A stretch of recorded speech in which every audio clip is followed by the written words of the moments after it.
No, Connor's just like counting my syllables. Did I do it right? I feel obligated.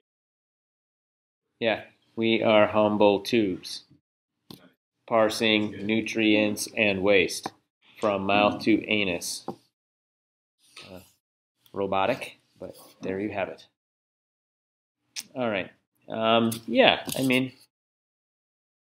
we are humble tubes, parsing nutrients and waste from mouth to anus. And slowly we trudge on. Okay. I'm not going to give you a whole lot of history today. I could. There's obviously the alimentary canal and the alimentary process that is eating and defecating is one of the most manifestly evident aspects of our physiology and has been under scrutiny in one form or interpretation in one form or another by humanity since the beginning, right? And I go on about that, but I'm going to pull out a couple interesting gee whiz aspects of it from the history. So there's always been this this idea that the GI tract and our ability to defecate, etc., it's associated with our lower qualities, the lower aspects of our humanity, and filth.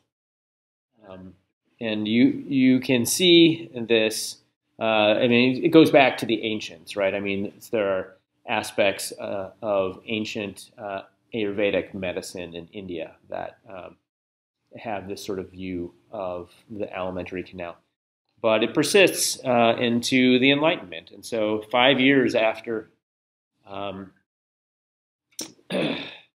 Columbus sailed the ocean blue, Alessandro Benedetti comes out with this pronouncement that I'll read. The stomach is lowest and has a hidden place in the body because of its uncleanness, as though nature had spared the principal members and relegated the stomach or bowels farther away from the sight of reason and in the mind, and fenced it off with the diaphragm in order to not disturb the rational part of the mind with its importunity. These members serve the higher ones. Some of them concoct the food into juice, others digest it into various humors, and others expel the superfluity. So, superfluity. Even in his sort of disdain for the GI tract, he is pointing out a number of the component functions of this organ system. Concoct the food into the juice, for example, the stomach. Others digest it into various humors. That would be, for example, one way of describing the function of the small intestine. And others expel the superfluity, being the colon. Da Vinci, I put this one in here because this is pretty funny to me. He said that the digestive system aided the respiratory system in its function, remembering that at this point he believed the respiratory system to be something which introduced the cooling aspect into the fire of the heart. It like cooled the blood. So he thinks the digestive system somehow helps the respiratory system. In quote, the compressed intestines with the condensed air, which is generated in them, thrusts the diaphragm upward. The diaphragm compresses the lungs and expresses the air. Looks like Da Vinci had a bad case of flatulence, is what he's actually describing there. Even great minds get gas. Does anybody know the story of William Beaumont? So this is a pretty interesting story. I like this story because I'm from Michigan. I grew up in Detroit. and Beaumont Hospital is a famous hospital in Detroit. So Beaumont was a physician, and he was in particular a military physician that was stationed at Fort Michilimackinac, which is a little island where the lower peninsula of Michigan meets the upper peninsula. So right in here, there's a Fort Michilimackinac. And it turns out that William Beaumont was a bit of a hack. He was actually not an especially good surgeon. And this young man right here, Alexis St. Martin, pardon me, was a young soldier stationed up there. And he was cleaning his gun one morning and blew a hole in his gut accidentally. So William Beaumont was the only person on the scene to deal with this, and stitched the guy up and pretty much presumed he was going to die, but he didn't. So in his presumption that the guy was going to die, he didn't do a especially good job of sewing this dude up. And it turns out after everything healed over and they took the thing off and the guy somehow survived, rugged frontiersman that he was, it turns out that he had sewn the outer edge of his abdominal wall to the inner wall of his stomach accidentally. So the gunshot wound had gone through his abdomen and blew a hole in his stomach, and he had sewn the out. There was like blood and gore everywhere, and Beaumont was like, oh shit, and just started stitching, and he stitched, instead of tab A to slot B, he stitched tab A to slot D or whatever, tab D. And this was kind of interesting. It presented an interesting opportunity for Beaumont.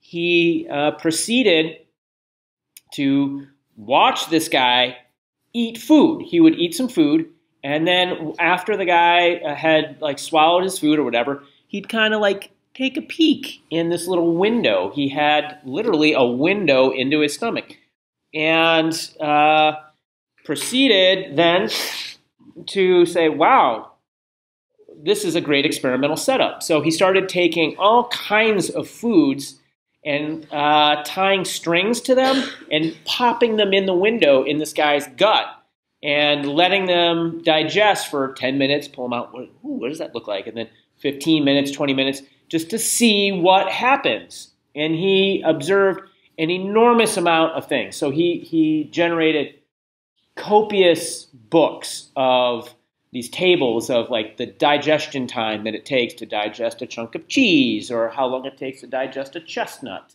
or a chunk of squash, or a carrot, et cetera, et cetera, et cetera. A little bit of venison, pop it in there and see what happens.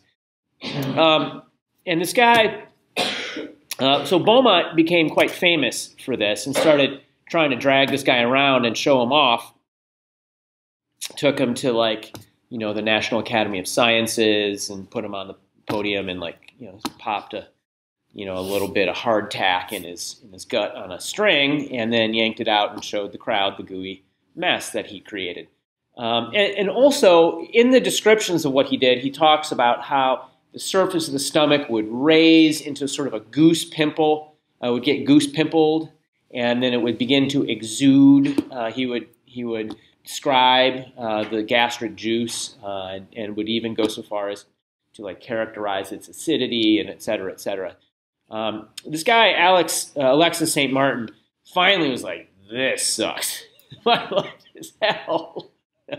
Yeah, he took off. He completely split, and Beaumont was just destroyed by this because his one stupid claim to fame, his mistake out in the battlefield had given him this opportunity to gain some sort of notoriety with these, big city physicians. And he went to enormous lengths to bribe Alex St. Martin into coming back. And basically almost Beaumont almost put himself into the poorhouse, trying to like give this dude various inducements to continue traveling around with him, and it almost became like a medical sideshow. Is what happened to it. But anyways, this strange story of how the actual function of gastric digestion was initially discovered. William Beaumont was his name. All right. So this is, oh my God. There's an outline here if you want to see the outline. I don't want to go through the whole outline. I'm just going to talk about it.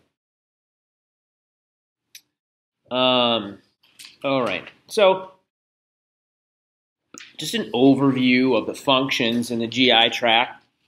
So the GI tract is, its first function is simply to process and digest food. So that is to masticate and hydrate the food that you eat and add the various digestive juices to it.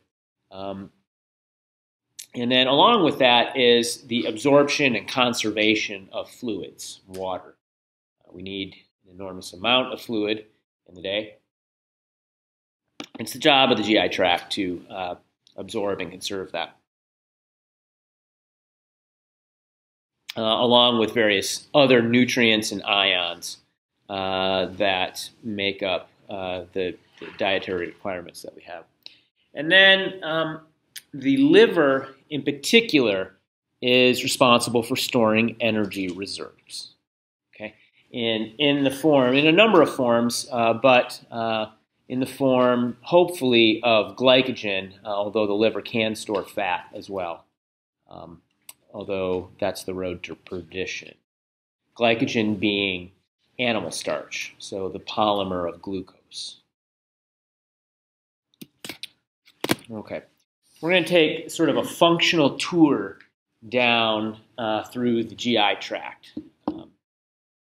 And I guess I've talked about labeled line code a little bit in the past, but just wanted to take a moment to really unpack the different sensory modalities of taste. It's pretty amazing sense. The ability, like, what are we actually mapping when you're tasting something? It's hard to like quantify. It's not tangible like seeing something or the sense of hearing. It's an experience, a flavor. Well, the complex panoply of flavors that we experience are just a combination of these 5 sensory chemical families. And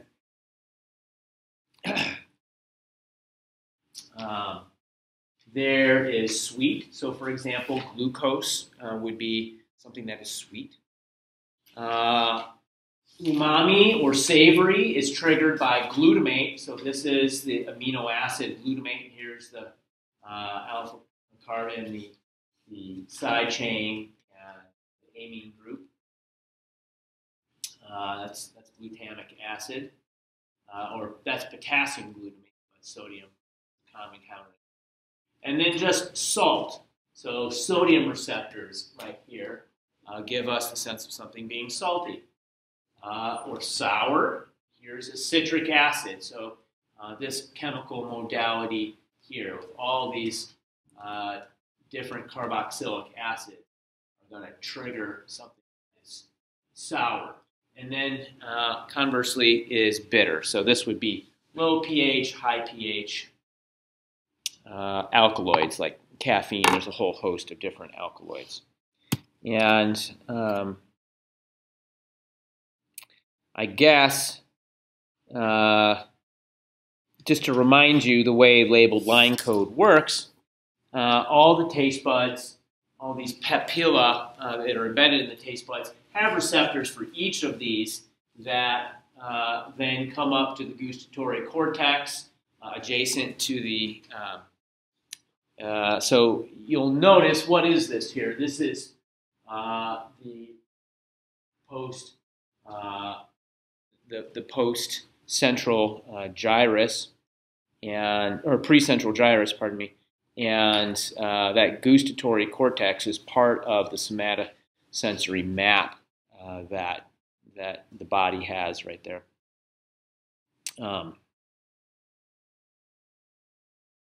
What's interesting about our sense of taste is that it evolved.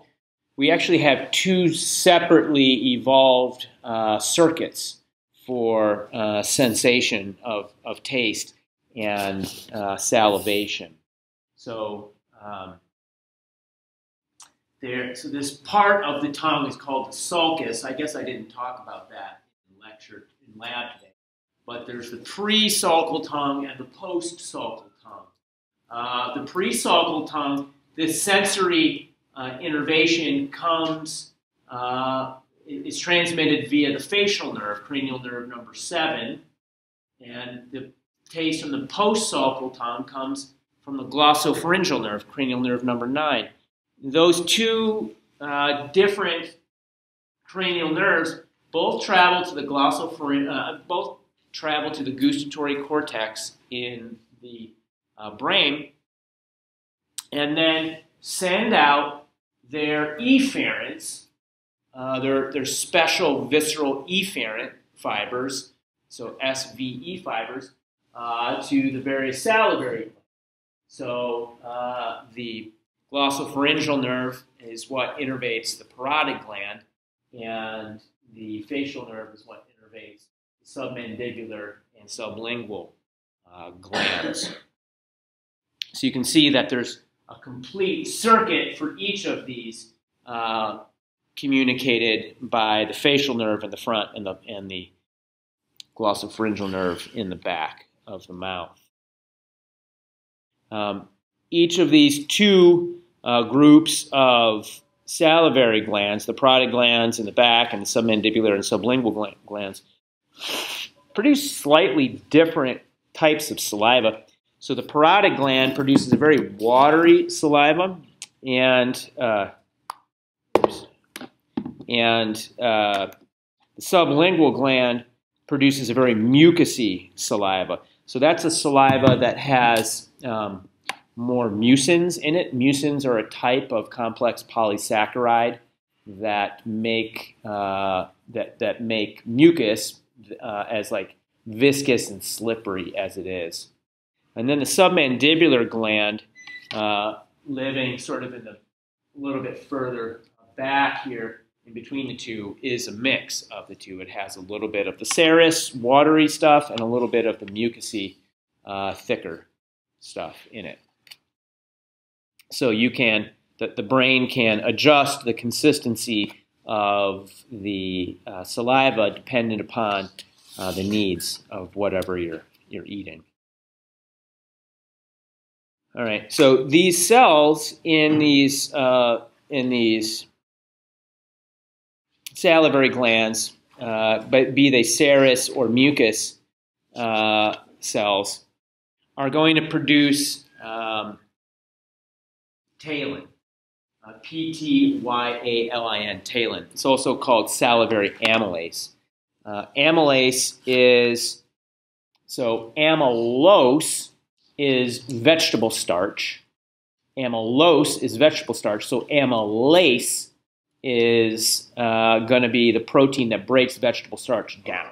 All right, it's going to cleave glucose molecules off of vegetable starch. Let me write the word amylose.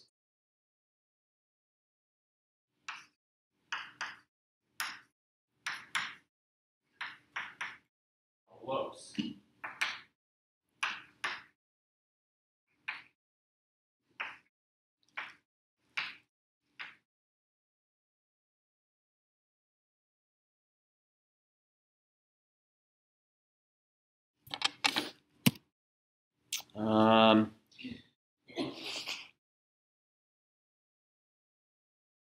So here's a general overview in how the GI tract regulates various digestive activities. This method is going to, these three processes, the neural, the hormonal, and the local, are going to be throughout the GI tract. And you'll notice a pattern here because what did I talk about yesterday in terms of regulating blood pressure, glomerular filtration rate, glomerular filtration rate at the kidney? There were neural mechanisms via the sympathetic nervous system. There were hormonal mechanisms, and then there were local mechanisms that also happened. So this is a common triad of regulatory mechanisms that you see in a lot of tissues in the body.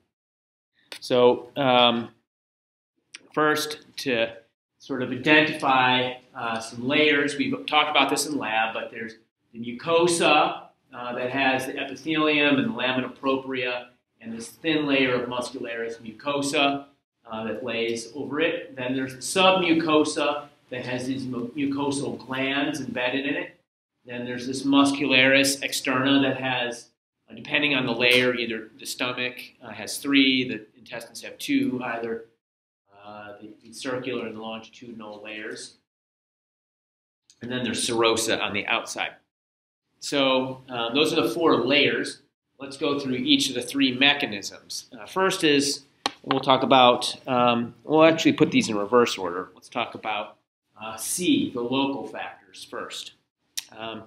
So things that can stimulate local functions, local activity, is pH, physical stimulation, and chemical stimulation. So any of these things, if you get a change in pH, or you like have food that's down there that's stretching the actual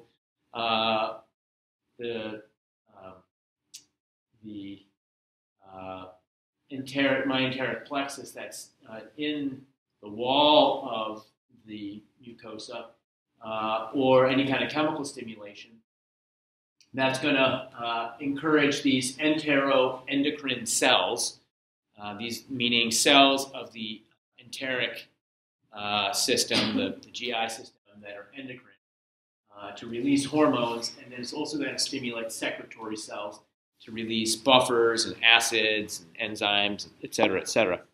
The next would be hormonal. These enteroendocrine cells are going to release some kind of hormone into the bloodstream that are going to come through the bloodstream and hit targets that are not purely local and stimulate secretory cells perhaps down the chain because as one part of the GI tract is doing its job, you want to prepare the part that's downstream of it to receive whatever is going to be coming to it. And then lastly are the neural reflexes, the long reflexes. So you're going to have stretch receptors and chemoreceptors. The same stretch receptors and chemoreceptors are going to trigger the myenteric plexus. My brain wasn't working. I said myenteric plexus here. This is the submucosal plexus. But the myenteric plexus that's at this boundary here is going to get triggered by the presence of food and various chemicals in the food that you're eating. And it's going to send signals up along probably the vagus nerve to the CNS. And the CNS is going to get a feedback going, and by triggering downstream elements of the myenteric plexus, it's going to start peristalsis and also feed into the hormonal and secretory cells along the GI tract. That's sort of an overview. Let's see how this works specifically in the stomach. Well, here's the anatomy that we talked about in class. And let me just point out the cells again. So we have gastric pit, where the mucosal cells are up top, and that's going to make the mucus that is going to be, so in general, I'll sort of anticipate something I'll say later, but we eat food, and it actually takes a lot more fluid to get food all mashed up and digested with all the enzymes that we need to put in there, then we usually drink with our food. So our stomach is our body's actually putting fluid into the stomach, and then it's going to take it back out in the colon. So that's part of the job of these mucus cells up here. And then down in the gastric glands, there's going to be a host of different secretory cells that are going to each have their own jobs that we'll talk about. So there are these parietal cells that are intermittently interspersed here. And then the chief cells are the bulk of the cells.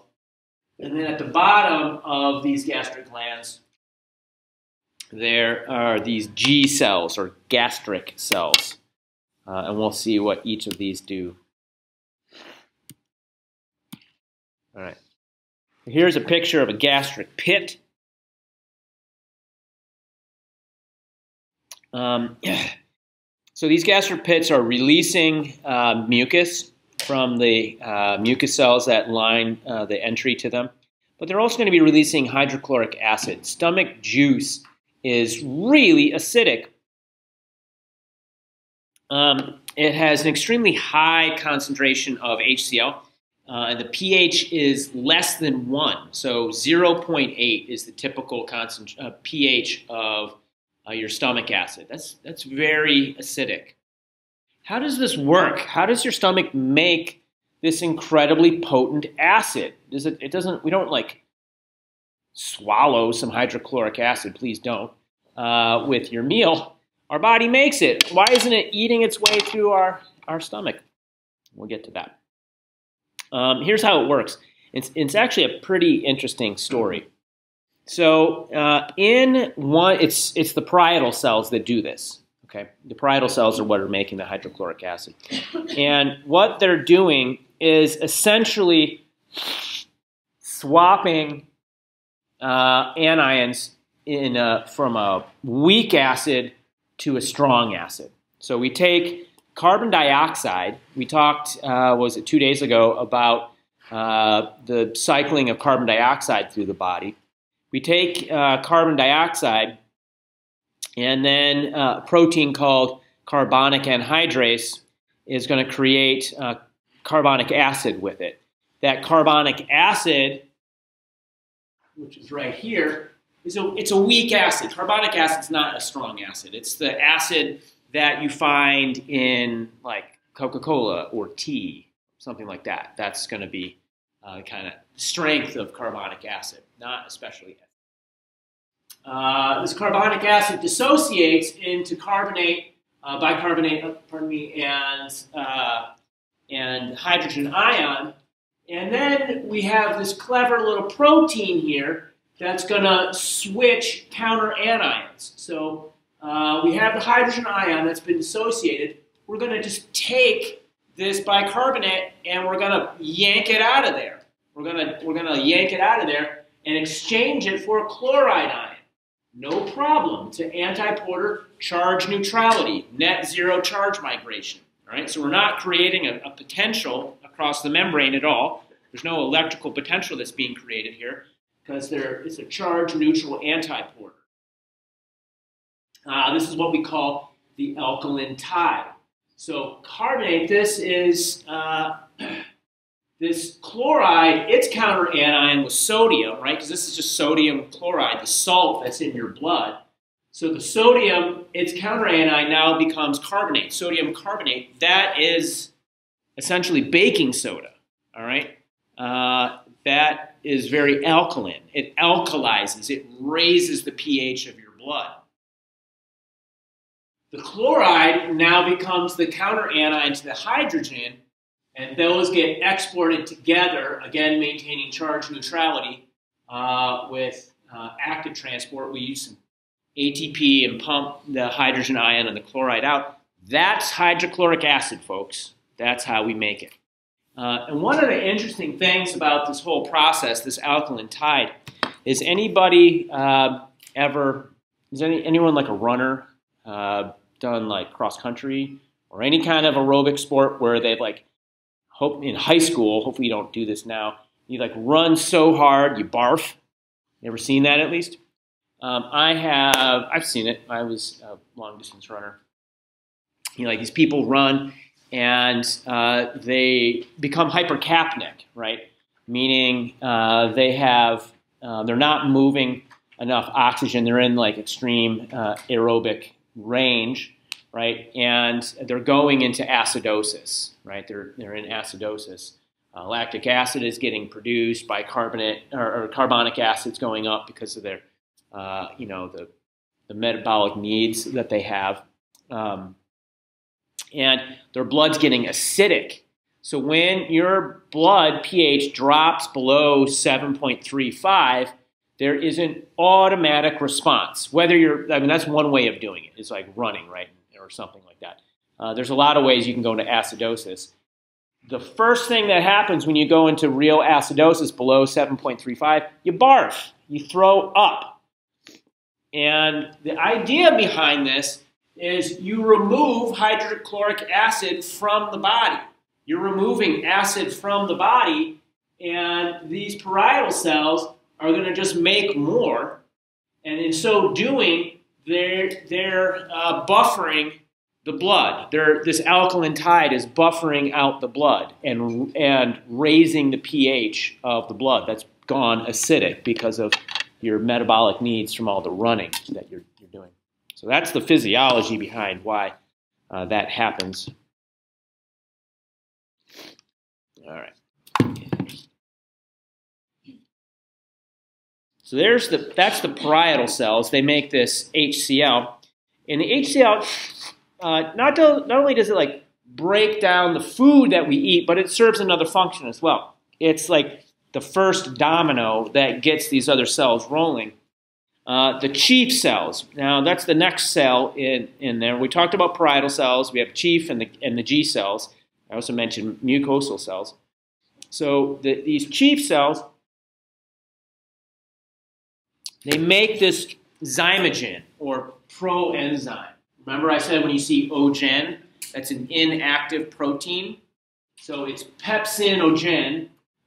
In general, this category of ogen proteins are called zymogens, also proenzymes.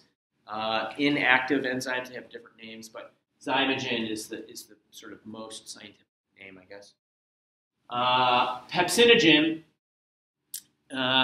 is inactive, but when it comes, so chief cells are going to start making pepsinogen, but when it comes in contact with HCl, HCl cleaves off this regulatory part, the part that keeps pepsinogen from doing its job, thus revealing pepsin. And pepsin is a protease, or a peptidase, pardon me, which is going to break down peptides into smaller amino acids and smaller peptides.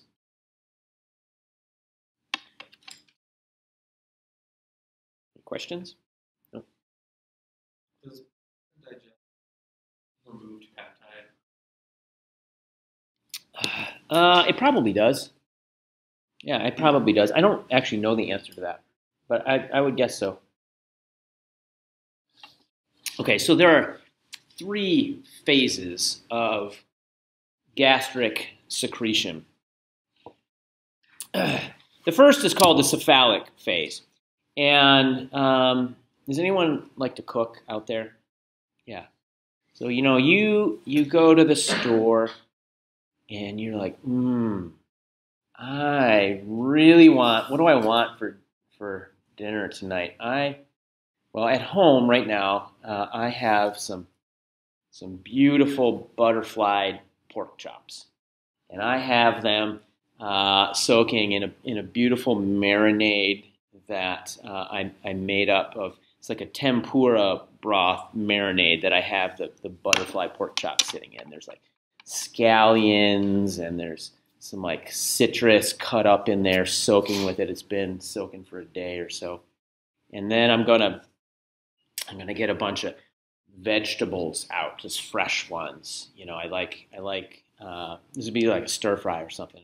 I like bok choy, so I have some bok choy at home right now. I'm gonna chop that up and like mince up some other vegetables, maybe some cabbage, some carrots. Lay everything out here. Oh, it's so colorful. The colors are beautiful. And then I start mincing up some garlic and some ginger, and I'll put some turmeric in there, turmeric root, because I'm kind of crunchy like that. And and I got all this stuff out there. And then it's time I put a little bit of sesame oil in the pan. You know, I get a couple pans going. Start doing chop up that butterfly into just little strips and put that. Pardon me to any of the vegetarians. You can do tofu if you want. My daughter likes tofu, so we'll do some tofu too.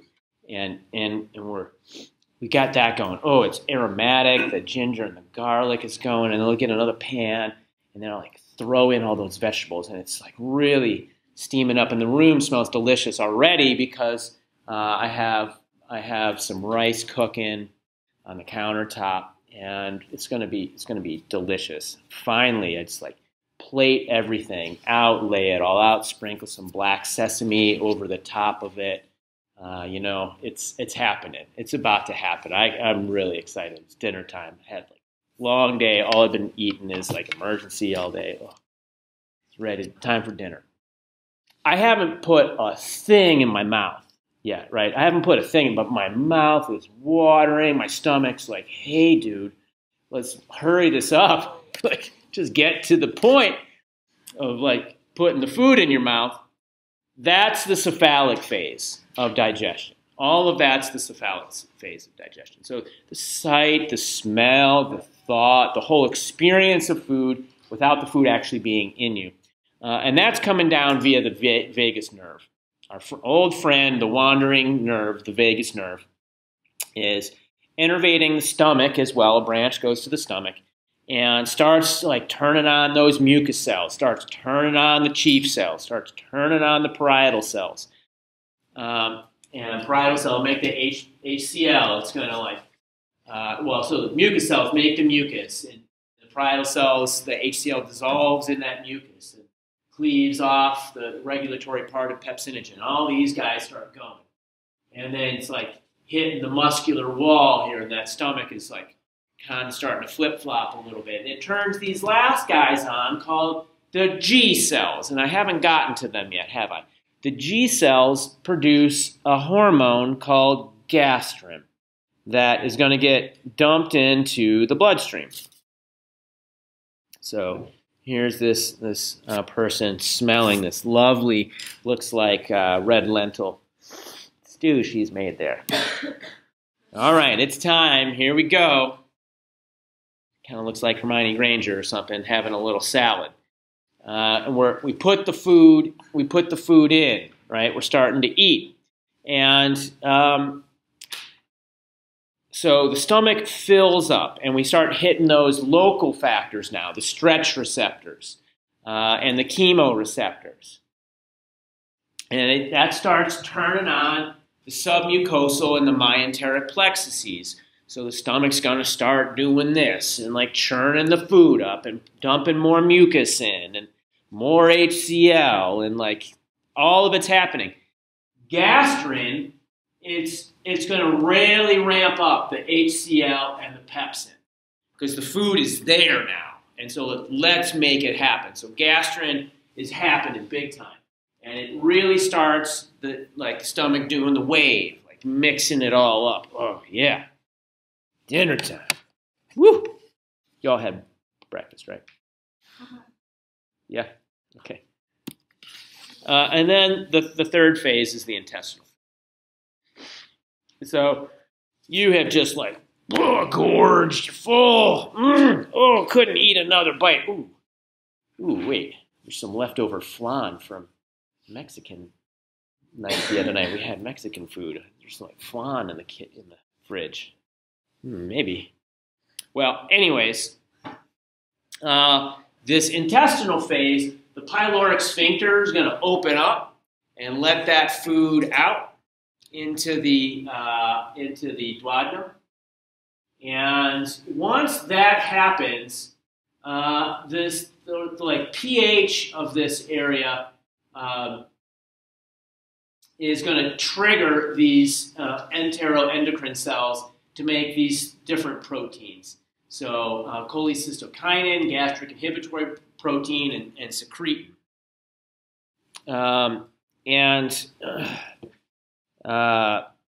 They are going to have an inhibitory effect on everything that was upstream from them. So they're going to turn off the chief cells, turn off the parietal cells, and slow down peristalsis. Meanwhile, so this is an endocrine function here. Meanwhile, the duodenal stretch and chemoreceptors are going to have neural branches that go up and turn off the myenteric plexus, the like mixing waves. So the stomach is done. Just described for you the contents of my refrigerator. Okay, does anybody know this guy, Barry Marshall? Story of Barry Marshall? Before we move on from the stomach, I'll give you a little bit of pathology. It's a pretty interesting story. So, in 1981, this guy, he was a MD, PhD, studying gastric ulcers in the early 80s. And you've heard this story, maybe? Yeah. They were doing like biopsies of gastric ulcers. And, prior to 81, it was like all those cop shows in the 70s where, like Starsky and Hutch or something like that. Starsky and Hutch do some thing like kind of like inner city Dukes of Hazzard or whatever, and it makes their boss, the like sergeant, like, oh, you're making my ulcer worse, give me another hot dog. And they thought it was because you ate like greasy, nasty food, which is what gave you ulcers. In fact, he discovered that it was not the case. He was taking these biopsies and he was culturing them out and finding that there was an acid-resistant bacteria called Helicobacter pylori that was causing these infections. Maybe those hot dogs from the hot dog stand that were messing up Sarge, they may have been inoculated with the H. pylori, which is how he was getting, how they were getting those ulcers. So he came out and said this, and they were like, you are crazy, it's hot dogs, too many hot dogs and french fries.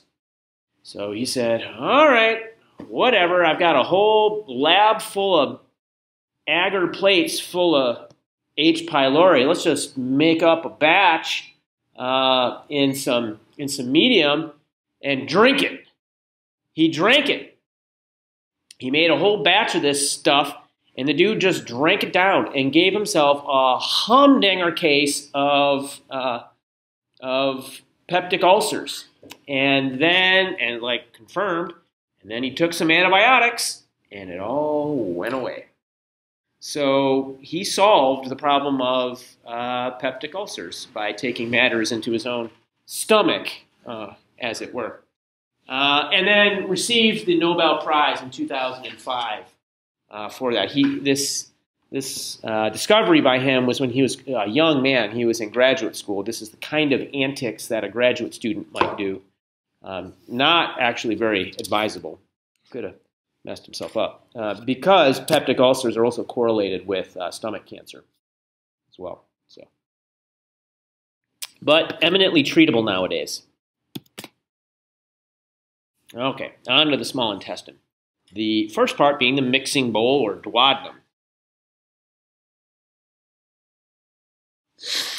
So, at this point, the food that was in your stomach, we call it chyme. Chyme is the word. Chyme. And the duodenum's job, it gets this really acidic fluid from the stomach, and its job is to neutralize it, make it less acidic, which it does. And it also dumps in a bunch of other amylases, like the pancreatic amylase. So I didn't mention this, but salivary amylase, the taline that our mouth makes, right? Taline is inactivated at the pHs that you find in the stomach. It does not work at high or low pH. And so this is actually why it's important to chew your food. You chew your food before swallowing, and you give the carbohydrates in that food that you're chewing time to break down. You give the talin, the salivary amylase, a chance to actually work on that starch before swallowing it. But food gets into the stomach, and we break proteins down. It's mostly pepsinogen working on the proteins, and then get to the duodenum, and we're going to get back to the carbohydrates. So we start making pancreatic amylase and a bunch of other enzymes. I'm going to go through some of them in a bit. So we call it the mixing bowl. So the pancreas and then also the liver. So pancreas is here, liver's here. The liver is producing bile, and bile is what we use to absorb fats. The bile comes down the bile duct along with the amylase and other stuff in the pancreatic juice and gets dumped out through the duodenal papilla into the duodenum. So the duodenum is the mixing bowl.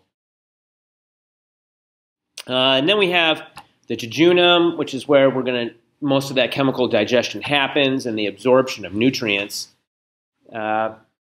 which continues on through the ileum. Then at the end of the ileum, we have this ileocecal valve, which has a reflex that opens it up and allows the food to pass into the colon. So I guess the statistic that I have here is that 90% of nutrient absorption happens in the small intestine. You absorb the vast majority of the nutrients that your body needs in the small. You break it down in the stomach, you absorb the nutrients in the small intestine, and then you resorb water and compact what is at this point basically feces in the colon. High intestinal surface area, sort of already covered that because we're absorbing, since we have 90% of the absorption happening in the small intestine, we need to have high surface area to absorb that food across. Again, so this is another example of that sort of the kind of fractal structure, right? You have these plica circularis, and then you zoom in, and you have the villi. All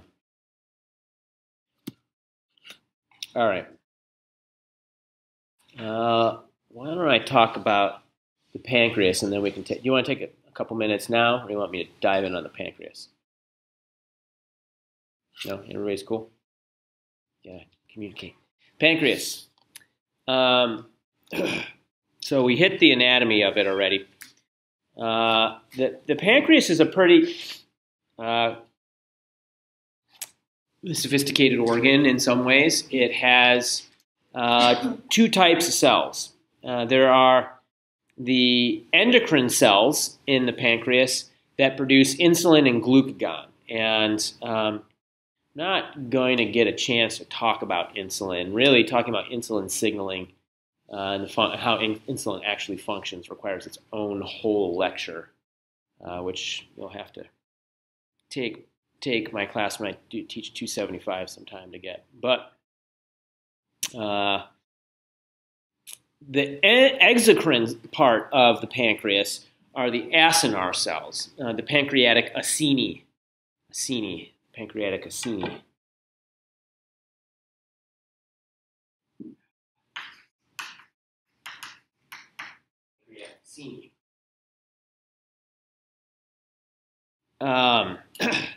And these are exocrine cells. So you'll remember that an endocrine cell is an epithelially derived cell that's going to make its cell product gets dumped out of the apical surface of the cell into the bloodstream, right? It goes into the bloodstream or into the interstitium and then absorbed into the blood.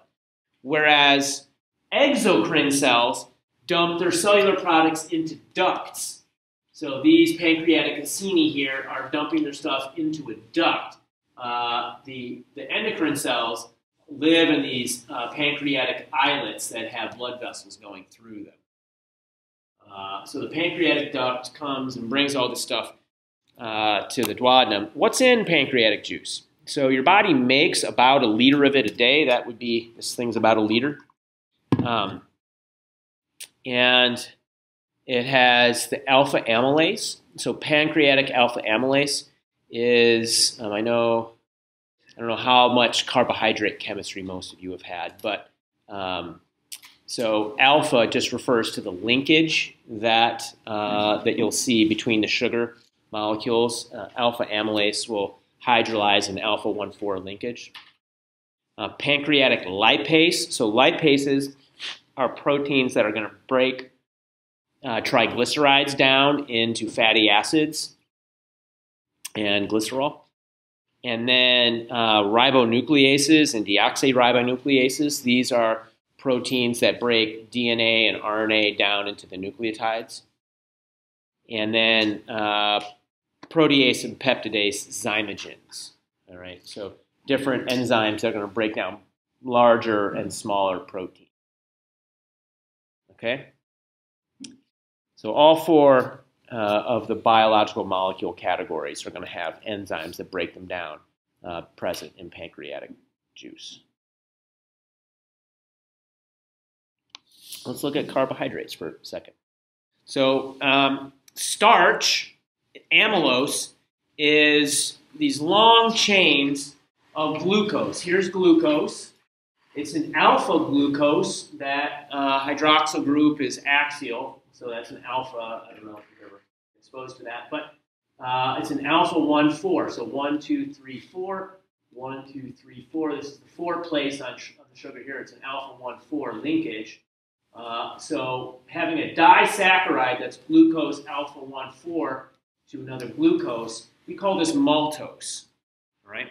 And maltose is a disaccharide subunit that when you have much longer chains of it, so this hydroxyl group here could be attached to another chain down the line at 1,4. That's what starch is. It's a long chain of repeating alpha-1,4 glucose molecules. So like a potato or something would be full of that stuff.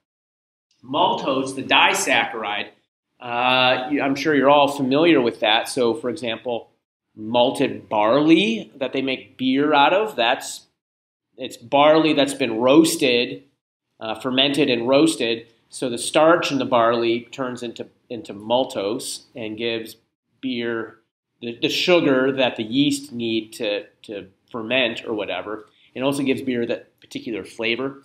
Maltose is also the stuff. Anyone ever had like a malted milk milkshake? That powder is what that like kind of weird, chalky, sort of sweet flavor is what maltose actually is. So anyways, you get these sugars in here, and the pancreatic amylase comes in, and you have what are called brush border enzymes. There are these enzymes that are on, so you know, we talked about the intestinal villi, but there are also cilia on the actual surface of the cells. There's another layer of the fractal that I didn't point out. But on those cilia, there are enzymes that are decorating the surface of the cell. There's brush border enzymes, and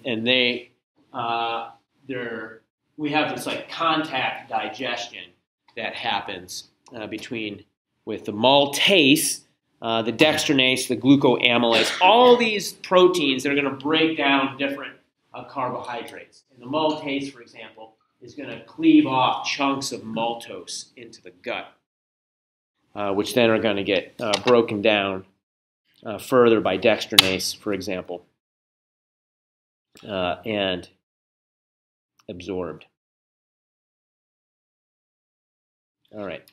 So here is how the pancreas controls the blood glucose.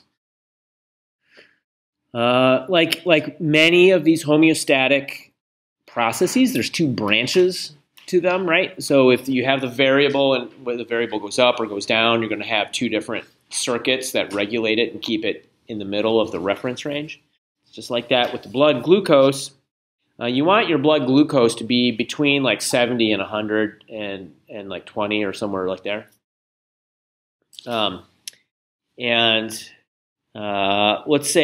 look at rising blood glucose. So we have really high blood glucose. These beta cells that are in, so this is all endocrine function. That are cells that are in the pancreatic islet.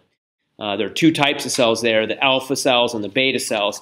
Alpha cells about 20% of it's about 20% of the total. They make glucagon, and the beta cells, 80% of them make insulin. So insulin's going to control one side of this cycle, and glucagon is going to control the other. So say we have rising blood glucose levels, the beta cells are going to make insulin, right? Because we have that insulin in the sugar in the blood. We want to get the sugar into the cells, and the insulin is the key that's going to open the door to those cells. All right, that's the bottom line here. So beta cells are responsive to high blood glucose. They release insulin, and insulin signaling happens, which is beautiful and super complex. But it essentially opens the door, allows cells to take up glucose, and then it like gets the cellular machinery going towards taking the glucose and storing it as glycogen or turning it into ATP and like running the phosphagen system and repairing the cell.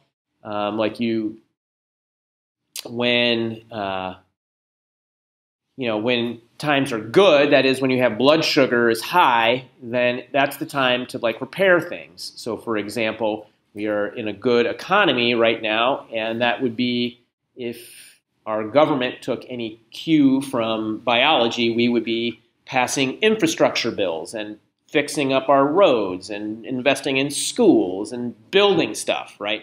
And actually raising taxes to do that rather than lowering them. And when blood sugar goes down, you do the opposite. You cut taxes. When blood sugar goes down, we release glucagon. These cells release glucagon. And glucagon is going to cause cells to liberate glycogen. So glucose stores that are in all of our cells, they're going to start breaking glycogen down and releasing the glucose for the cells to be able to use in the liver and the skeletal muscles. And it's going to activate fat breakdown as well. So insulin stores fat, and glucagon breaks fat down. We also get gluconeogenesis that happens in the liver to keep the brain active. This seems like a lot, but actually both of these are wildly more complicated than I'm just depicting in this cartoon here. Either way, it's going to the cells that absorb the glucagon are going to begin liberating glucose or producing new glucose, and that will raise the blood sugar back up again. So glucagon and insulin are two sides of the homeostatic system. All right. I'll keep going on pancreas, and then I'll give us a couple minutes to walk around. So another one, so we talked about carbohydrates. This is proteins. So in the pancreatic juice, I talked about these proteases and peptidase zymogens. Here are a few of them. There's trypsinogen, chemotrypsinogen, procarboxypeptidase. So sometimes a zymogen will have this O-gin on the end, and sometimes you'll just see the word pro in front of it. And I don't know, there's got to be some rules around that, but I don't really know what the rules are. Anyways, it just means when you see the pro, you mean that you know that the real protein is going to be carboxypeptidase, but the pro part of it, it probably means like the zymogens, trypsin and chemotrypsinogen, need to have a cleavage product, and procarboxypeptidase may need to be phosphorylated or something. They maybe have different activation modes, which is why the nomenclature. Anyways, that's neither here nor there. What happens here is trypsinogen is really the first in this set of dominoes. We have this inactive zymogen that there's going to be a brush border enzyme called enterokinase that is going to trim this bit off of trypsin and activate it. Once trypsin is in the game, then it's all happening. It activates chymotrypsin and carboxypeptidase. Trypsin is going to break down a bunch of other proteins. Okay. All right. Let's take a couple minutes now. Next is the concept of nitrogen balance. So, and this is basically the idea that in an individual who's not putting on body mass or losing body mass for some reason, all other things being equal, the nitrogen that you consume in the day should equal the amount of nitrogen that you excrete in the day. All right. So in general, this is sort of like the biogeochemistry of the body or whatever. The like accounting for the elements that are cycling through your body. And the nitrogen is super important because nitrogen is the foundation for protein. You can't have protein without enough nitrogen source, right? So, for example, a typical person may eat about 80 grams of dietary protein, and that gets broken down into amino acids and peptides, and those enter the nutritional pool in the body. Some get made into body protein, some are just amino acids that's in the nutritional pool. And these amino acids often get broken down into metabolites. Just like we showed you the nitrogenous waste yesterday, the ammonia, etc., that then gets excreted in the urine. So about 70 of those grams are lost there. And about 10 grams of dietary protein never gets absorbed. It just stays in your feces, right? So this is why animals like rabbits like to eat their feces, because they are, well, there's a number of reasons behind that. But first of all, they're rabbits.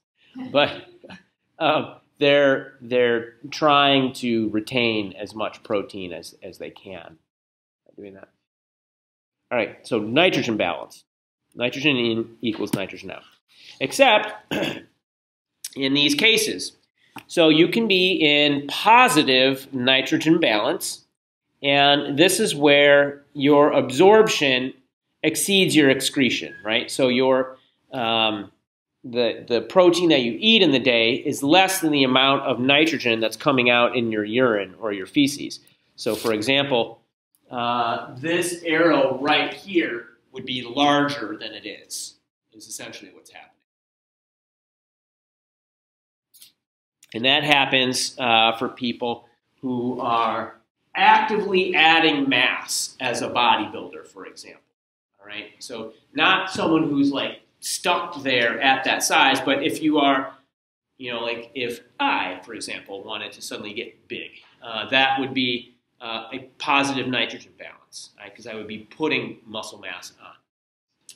Or a pregnant woman who is growing a fetus in her uterus, or a child. Even maybe some of you guys aren't fully done growing, and you are probably in a little bit of positive nitrogen balance. On the other hand is negative nitrogen balance. And negative nitrogen balance is when your excretion of nitrogenous waste is in excess of the amount of nitrogen that you consume in the day. So some examples of this are people with anorexia nervosa, the psychological disorder that leads to a lack of eating, and then because of that, extreme muscle wasting. Famine is another example of a person that would be in negative nitrogen balance, or people with other muscle wasting disorders like Lou Gehrig's disease, for example. Negative nitrogen balance. Okay. So here's kind of an overview of the chemical events of digestion. And I have it organized along the sort of pathway those nutrients would take as they go from your mouth into your bloodstream, and then as categorized by the three major types of nutritional biomolecules. First, carbohydrates. In the mouth, the carbohydrates are exposed to salivary amylase. Was this slide not in the PowerPoint? Okay, sorry. I'll update it. Salivary amylase is responsible for them breaking those sugars down into disaccharides, trisaccharides, other smaller sugars. And sugars mostly just pass right through the stomach. So not too much happens to sugars in the stomach. But then they get to the small intestine, and the pancreatic amylase takes over and begins to break these like medium chain sugars down into di and monosaccharides.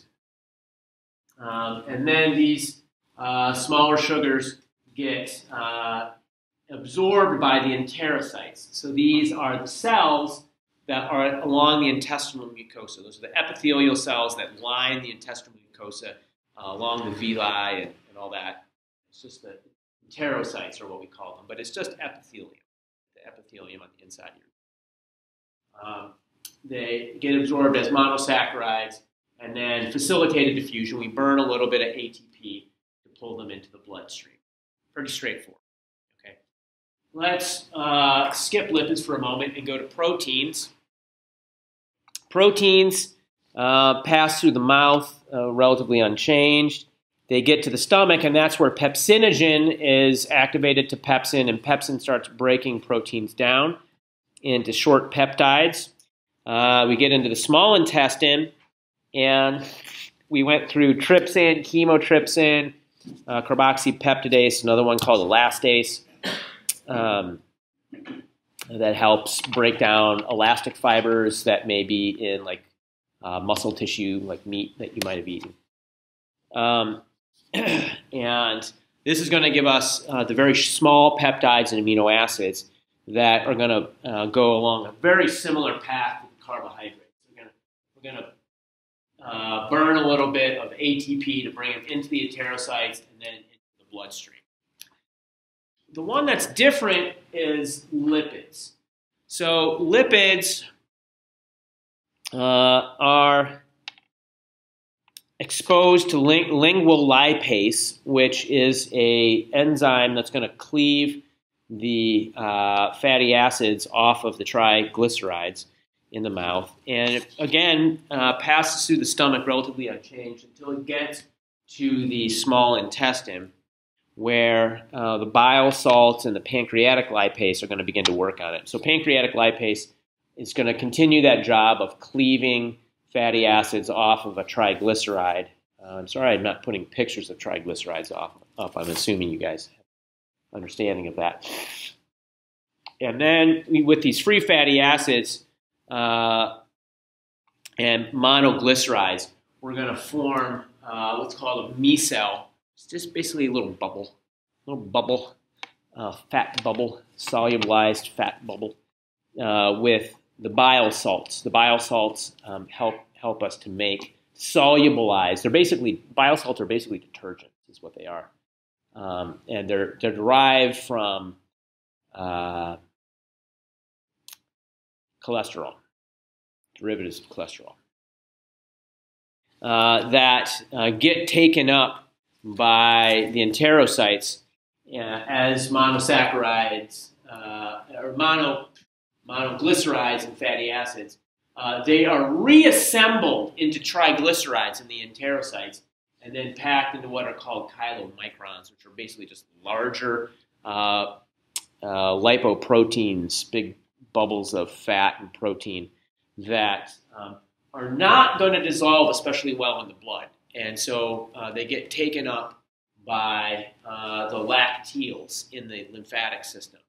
And these chylomicrons pass through the entire lymphatic system, and they will eventually, and they'll be shedding fatty acids along the way into cells that need them. They'll eventually enter the bloodstream through what's called the thoracic duct. Thoracic duct. It's where the lymphatic system meets the vascular system in the chest. Right. So that's kind of an overview of what happens. And the last big concept that I want to cover, and it's going to take me a number of slides to get through this before I turn my attention for the last 5 minutes to metabolic syndrome, is the idea of the absorptive and post-absorptive states. So the absorptive state is just when the GI tract is full of food and you're absorbing it. All right, and this is when, so I already mentioned anabolism and catabolism, right?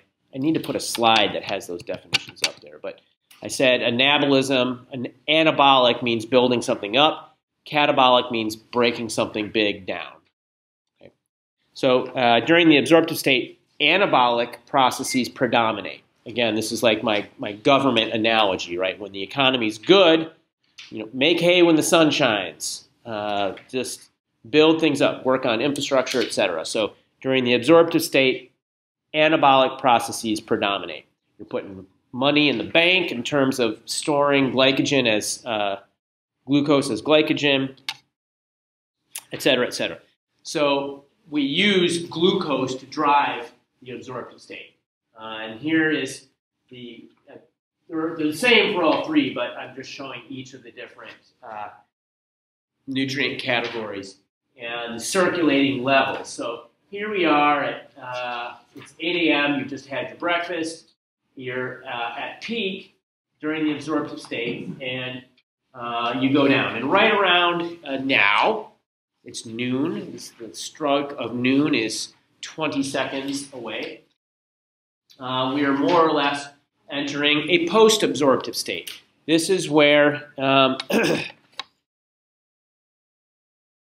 the catabolic we've kind of expended our readily available energy reserves, that are like circulating nutrients from the last meal that we had, and the catabolic processes begin to exceed anabolism. So we're going to break down a little bit of glycogen. We're going to start to mobilize our energy reserves a bit, and we're going to stop cellular processes that are like building muscle and et cetera, et cetera. So we use glycogen and fat for this during the post-absorptive state.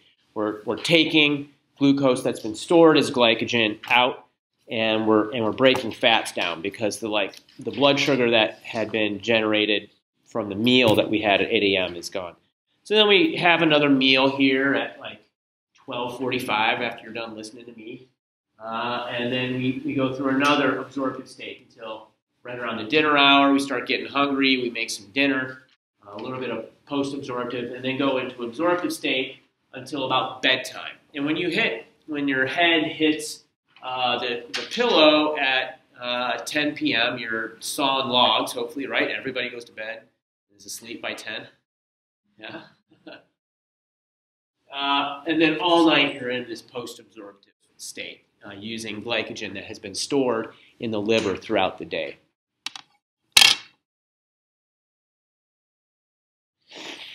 So I talked on Tuesday about external respiration, right?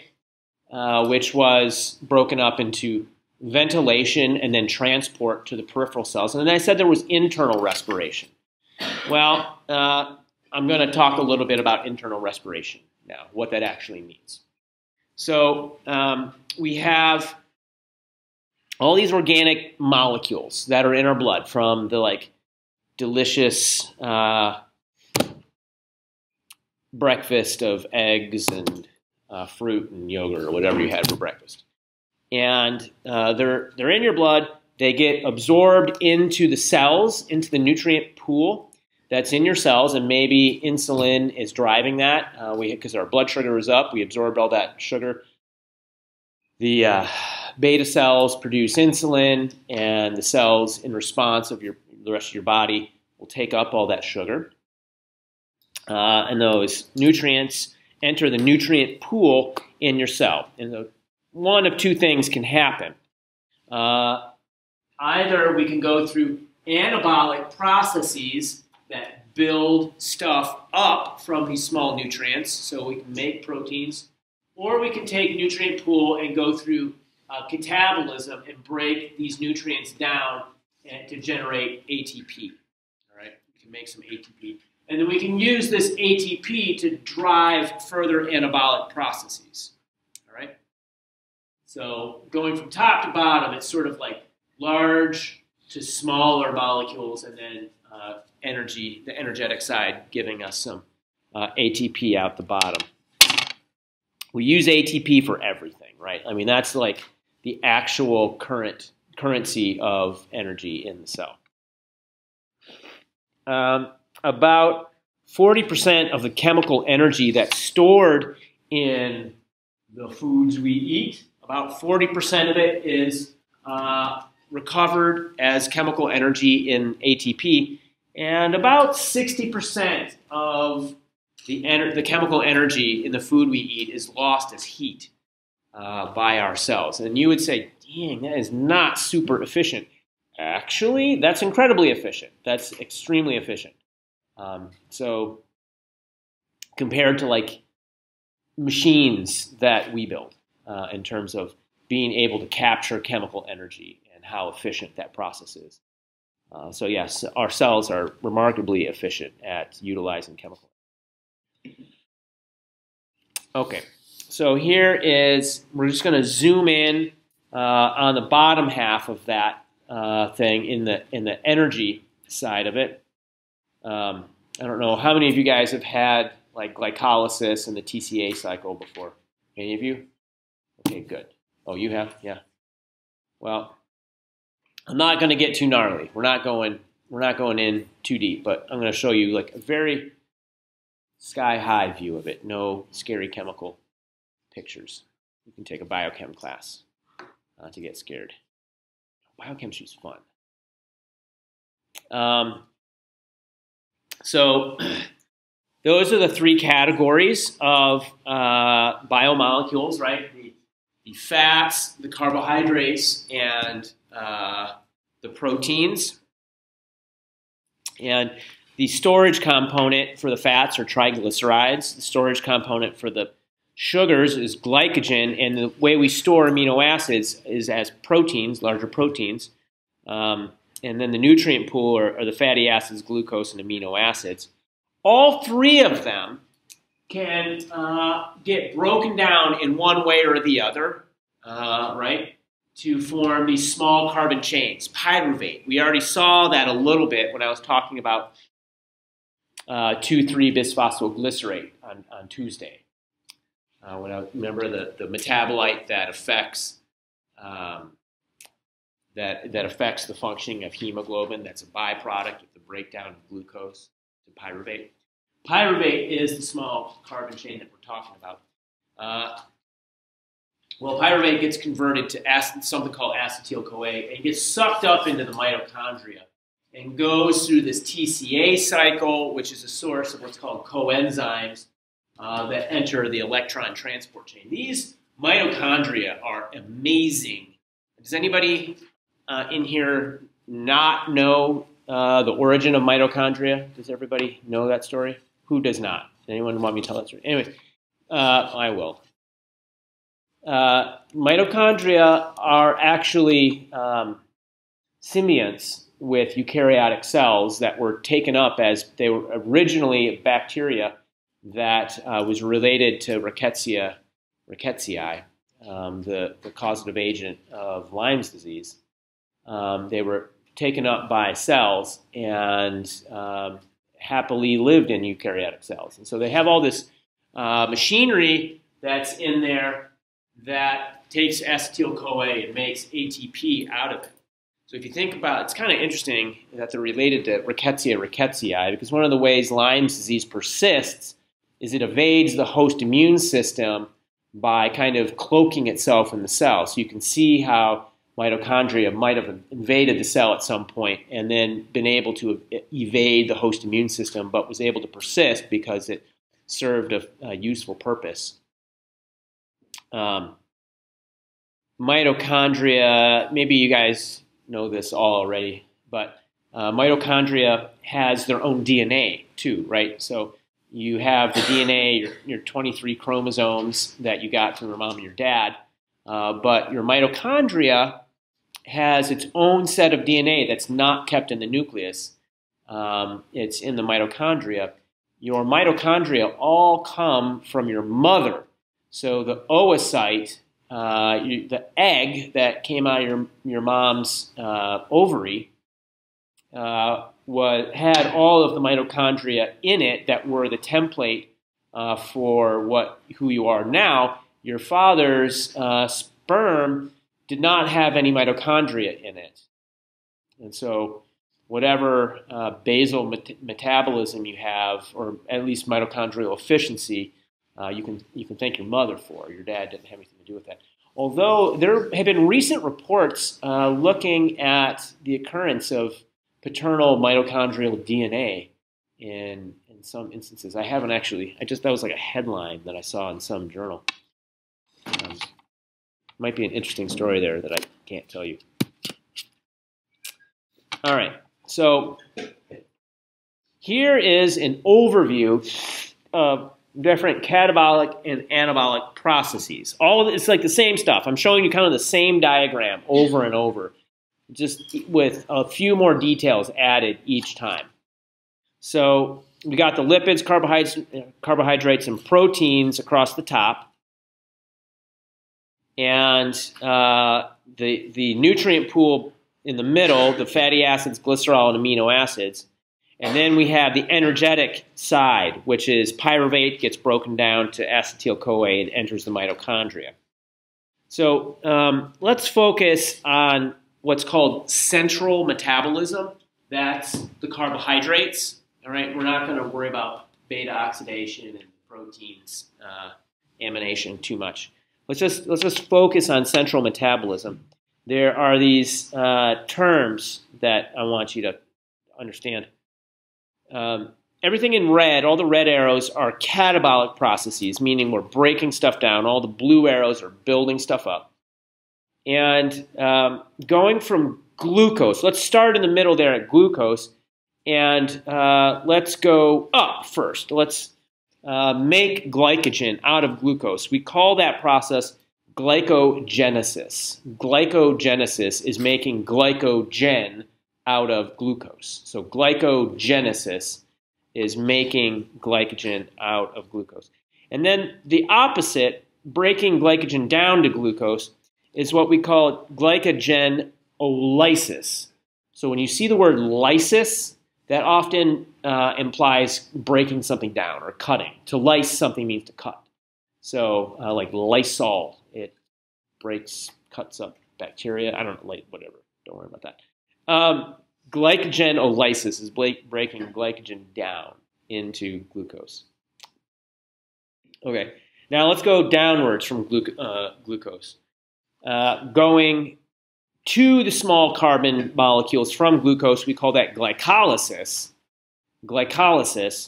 And building glucose up from small carbon fragments is glycogenolysis.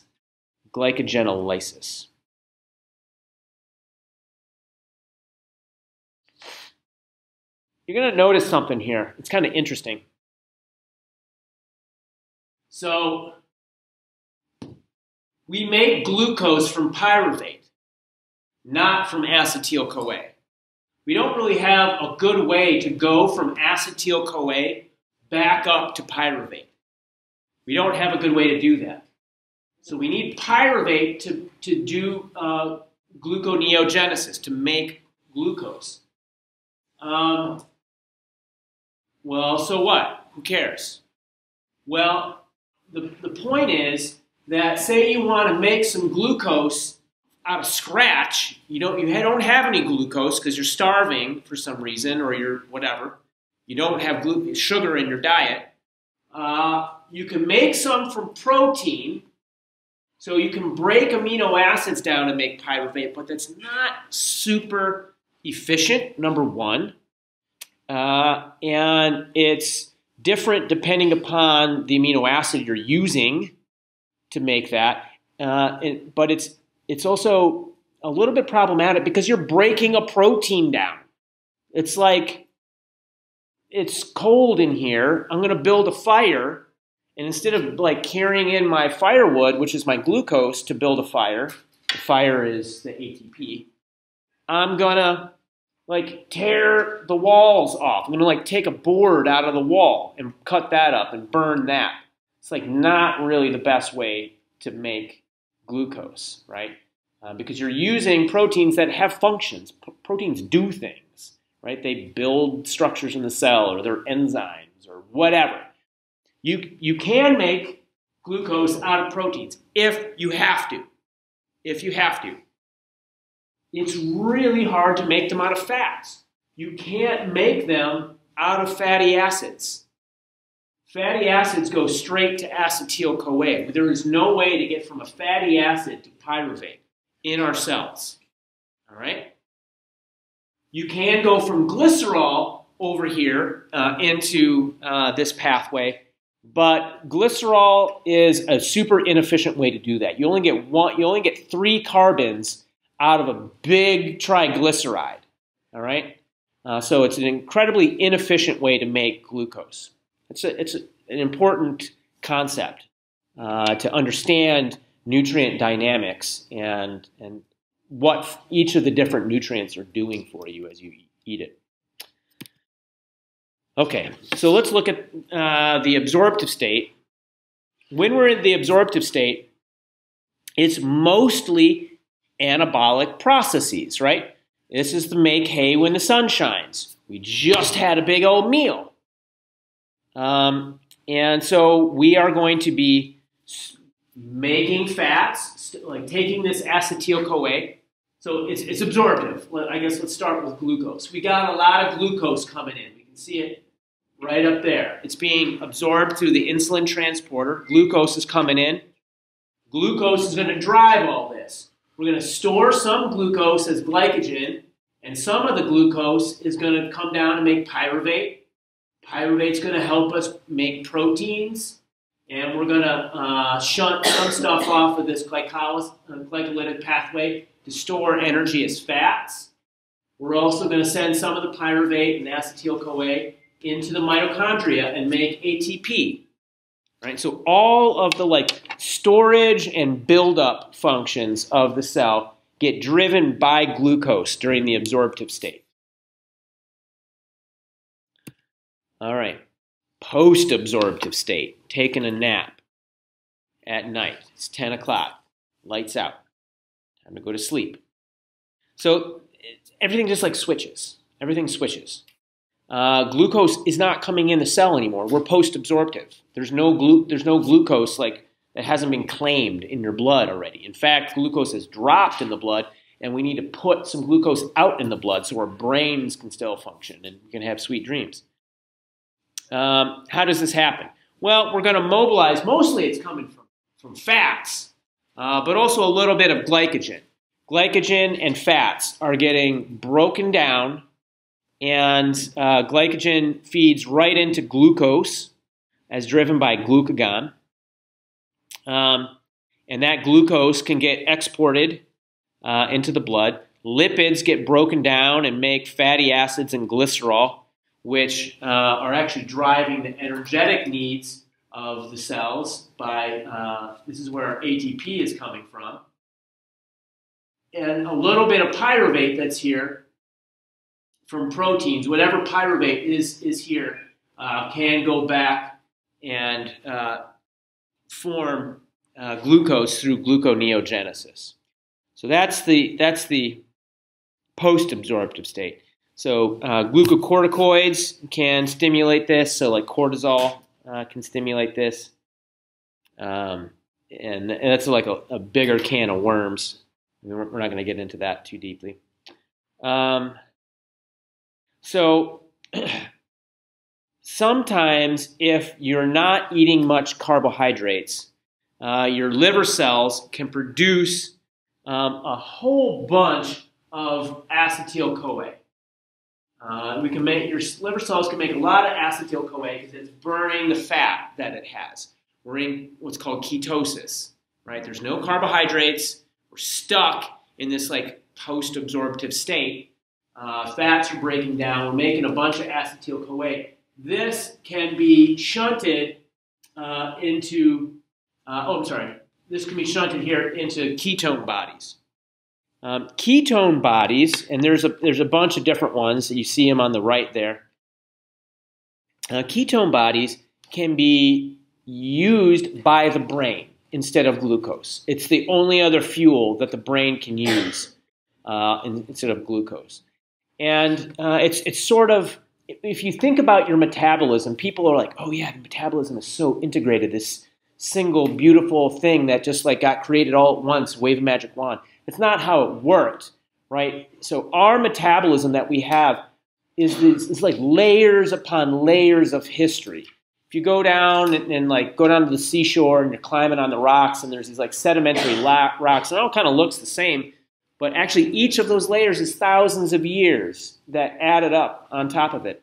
And so our metabolism is this composition, these layers of things that happened in our history when we weren't even humans, before all that, like way back down the tree, right? Where we had the glycemic metabolism that is being driven by central metabolism here, right? This is the one that we really live in now. Humans use this part of our metabolism a lot. They're like central metabolism. But there were other times in our evolution where, fat-based metabolism was ascendant, right? So that's like another layer in the rock, and that's driven by these ketone bodies. All right. There are still human populations whose diet consists of healthy fats, and we're not going to get into what I mean by healthy and unhealthy fat right now, but. So, for example, indigenous communities like Inuits or Athabascans or something like that ate ocean mammals like seals or whatever, like that kind of like highly blubber dependent diets where there was the huge amount of energy composition in there. They were eating a lot of fat. They were probably in ketosis for a large part of the year. It was a reasonable way for them to exist, and they have the metabolic machinery for this. So let's see, a ketone body. You can get yourself into ketosis by having a relatively low carbohydrate intake, and if you're having a reasonably high fat diet. Not eating a lot of protein either, like a little bit of protein for maintenance to maintain nitrogen balance, but most of your calories are coming from fat, like 85% of them. Ketone bodies. Is anyone familiar with the keto diet at all? Yeah, a few of you. It's a pretty interesting thing. It's kind of become popular in the last 10 years, but it's particularly interesting for the opportunities it presents for people with diabetes or pre-diabetes, people that are partially insulin resistant.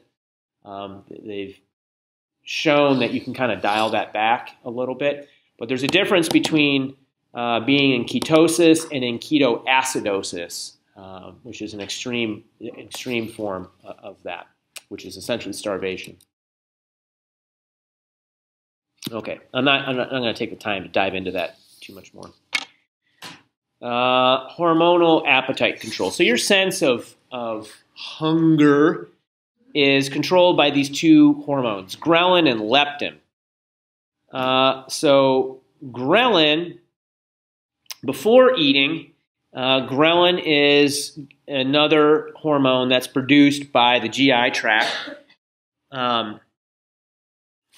And it causes hunger. So it's driving your sense of hunger, and happens when you are in the post-absorptive state. And leptin is a protein that suppresses hunger and increases the sense of satiety, that is, being full. All right. So if you're full and not very hungry, then you've got a lot of leptin in your system. And leptin is produced by adipose cells, all right? So fat tissue in your body. And this is ascendant after eating. And we see these as if like the leptin is going way up and the ghrelin is going way down here or something. But actually, the leptin doesn't change as much. It's really the ghrelin that's going up relative to the leptin. Now, let's see what my next picture is here. Yeah, okay. One of the problems is when you get leptin resistance. Has anyone heard of leptin resistance before?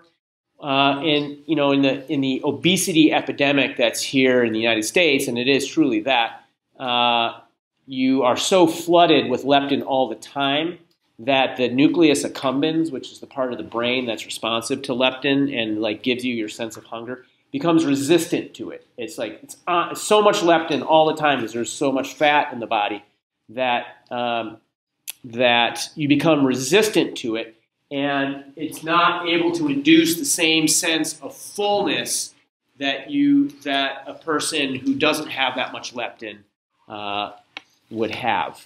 Okay, so.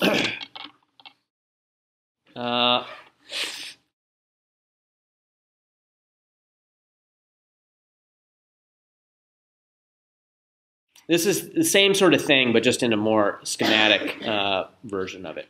So ghrelin is getting produced by the stomach, and this is meal-related signaling.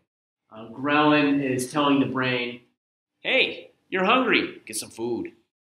And then there's a couple other proteins that we're not going to worry about, cholecystokinin, peptide YY, glucagon-like peptide. There's these different proteins that are produced by the stomach that can turn this off, right? So they're being produced when you've had a meal.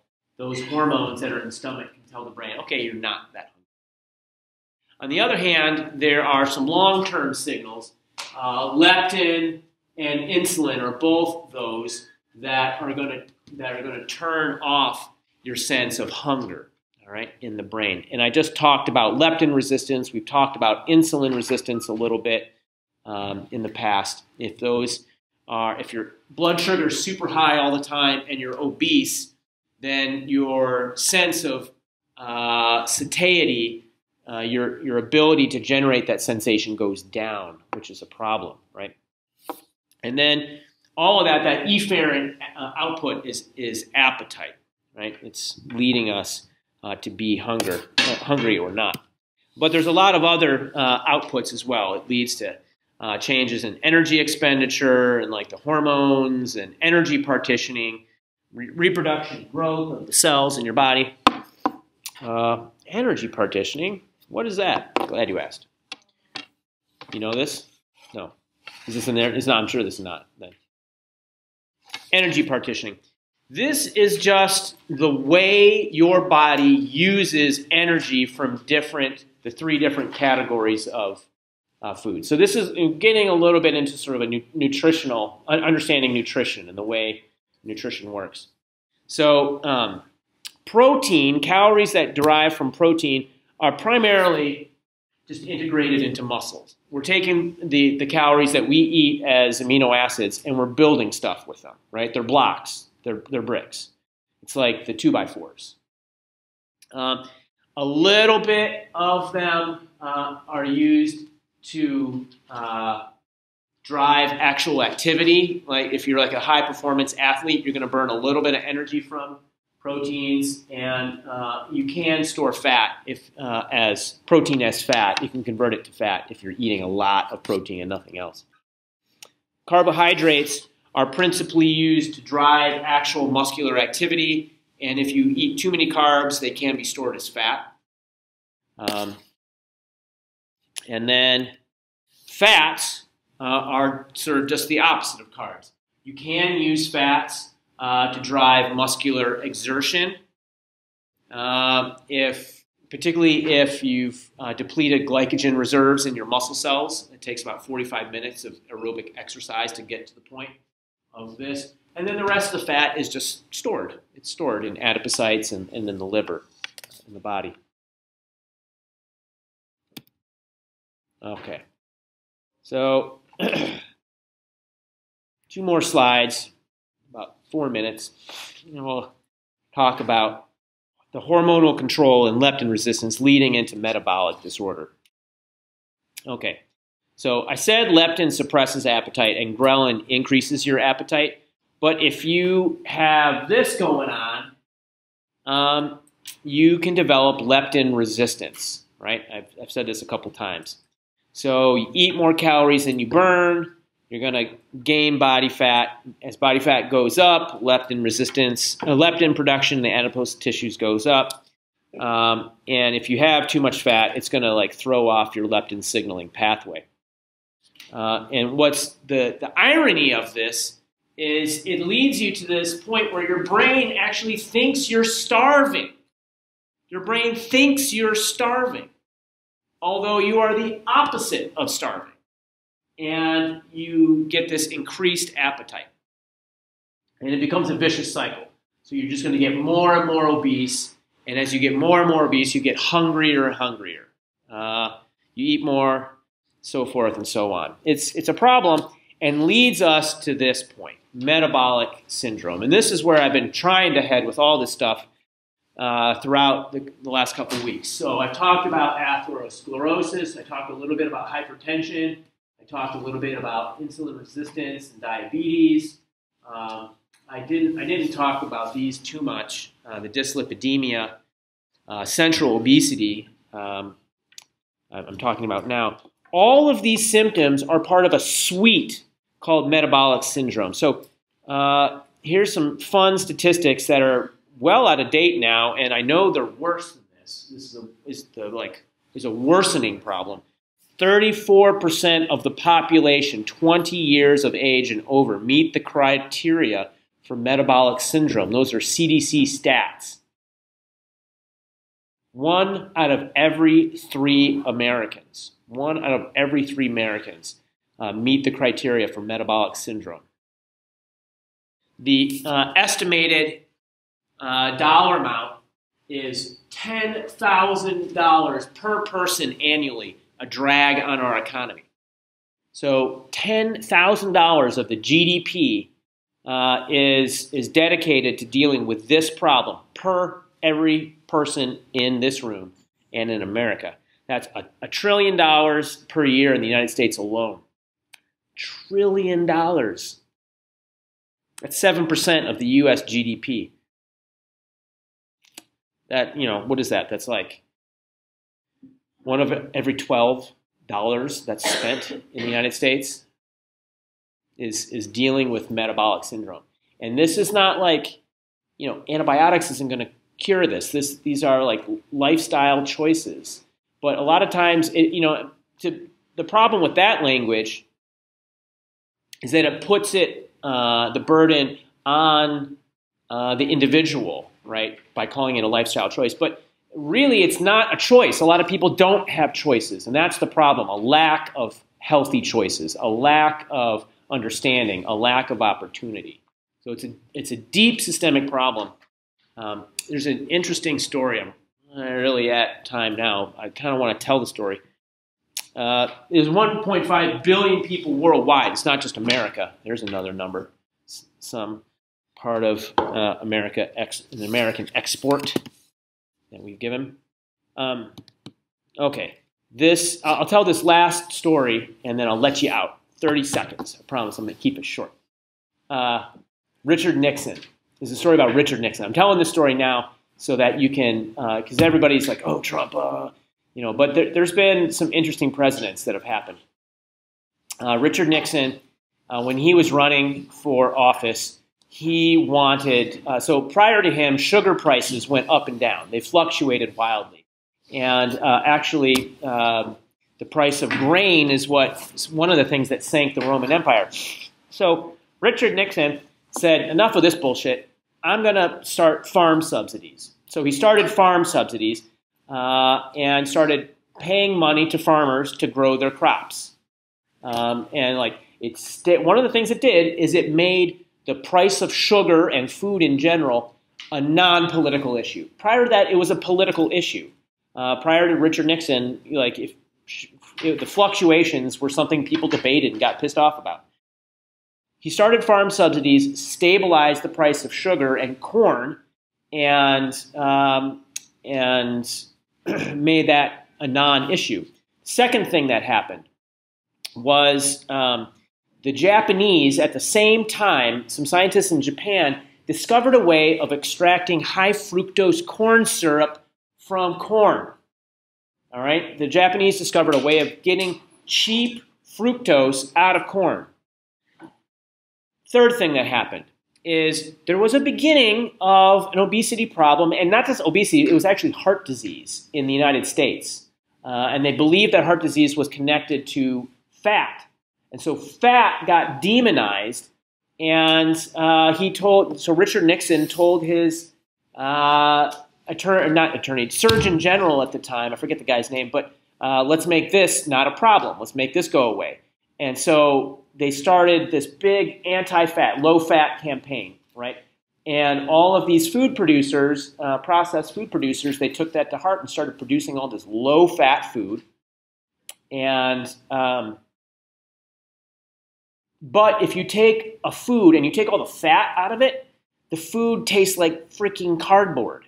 So the way you make low-fat food not taste disgusting is, you guessed it, you put sugar in it. So this was when high fructose corn syrup took off. You had the perfect storm. You had subsidized, cheap, easily extractable fructose that suddenly just got pumped into the food supply, particularly into the drinks. Prior to that time, Coca-Cola, whatever, was sucrose or sugar, just like table sugar, but now it became fructose. And fructose, I didn't talk about this, but the only organ in the body that can absorb fructose is the liver. This is what drove metabolic syndrome. The single biggest thing America could do to solve this problem is eliminate high fructose corn syrup from its diet. There's a bunch of things we could do, but the single most impactful thing is eliminate high fructose corn syrup. Okay, that's my soapbox. I went a couple minutes over. Sorry.